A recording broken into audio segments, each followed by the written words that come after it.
Nearly 100,000 years ago, a child in what is now northern Israel suffered a crushing blow to the forehead. The bone fractured inward. The injury probably damaged the brain. In a world without hospitals, antibiotics, or written medicine, that should have been the end.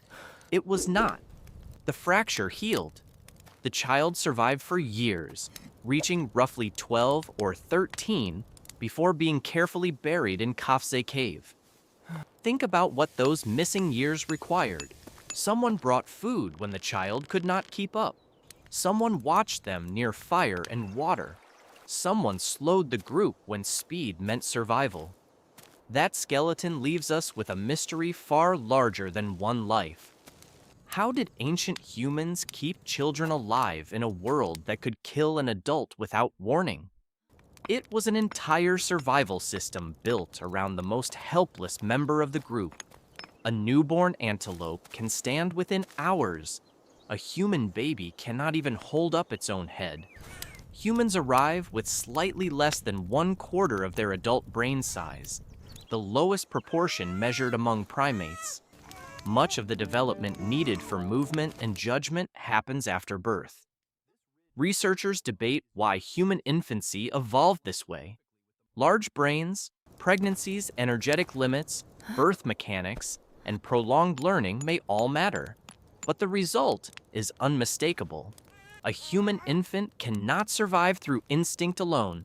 It needs warmth before it understands cold, food before it can find food, and protection before it recognizes danger. Evolution created an extraordinary brain, then handed it to the group unfinished. Imagine a foraging camp at sunrise. Adults search for food, repair tools, and protect the camp.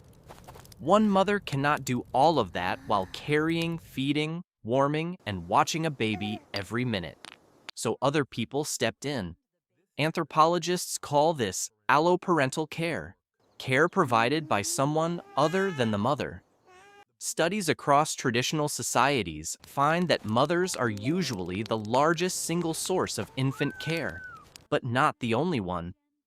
In one comparative study, they provided an average of about 57% of direct care. The rest came from fathers, grandparents, siblings, relatives, and sometimes unrelated adults. That cannot prove exactly how every Paleolithic camp operated, but it fits a deep human pattern. Raising children is distributed work. A crying infant could pass from one pair of arms to another. An older sibling could watch a toddler. A grandmother could recognize illness or approaching danger. The child was protected not by one exhausted person, but by overlapping attention. And that may be the most important survival method in this story. Ancient humans did not make children tougher. They made it difficult for a child to become invisible. Before enclosed houses, the safest warm place was another person. Newborns lose heat easily. Modern medical evidence shows why skin-to-skin contact remains powerful. It transfers warmth, supports early feeding, and improves survival for small or premature babies. Ancient caregivers did not know the biology. They could see the result. A cold baby placed against a warm chest became calmer. A carried infant stayed above wet ground, away from insects, sharp stone, and scavengers. Adults could keep moving without leaving the baby behind. A sling, hide, or woven carrier did more than transport a child. It turned the caregiver into a moving shelter. The camp could follow food because the nursery moved with it. For an ancient infant, milk was not merely a meal. It was portable nutrition available during travel, bad weather, and food shortages. It required no grinding stone or cooking vessel. Today, the World Health Organization recommends exclusive breastfeeding for the first 6 months when possible, followed by safe complementary foods, while breastfeeding continues to age 2 or beyond. That guidance reflects milk's value, not a claim that every ancient society followed one schedule. Prolonged nursing gave children time to develop teeth, digestive capacity, and the ability to eat group foods. When hunting failed, a very young child still had access to energy, and if a mother became ill or died, another lactating caregiver could sometimes help. A species whose infants depend on one adult has a single point of failure. Humans learn to create more than one.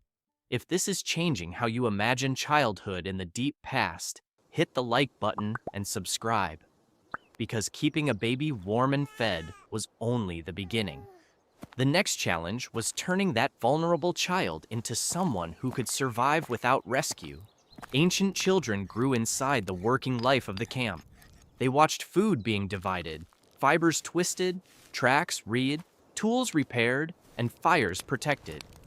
Play copied survival, throwing, digging, carrying, hiding, balancing, and reading other people. Research among present-day foraging communities shows that mixed-age play groups and older children can contribute to childcare and learning. They are not copies of the Stone Age, but they show what children can learn beside real work.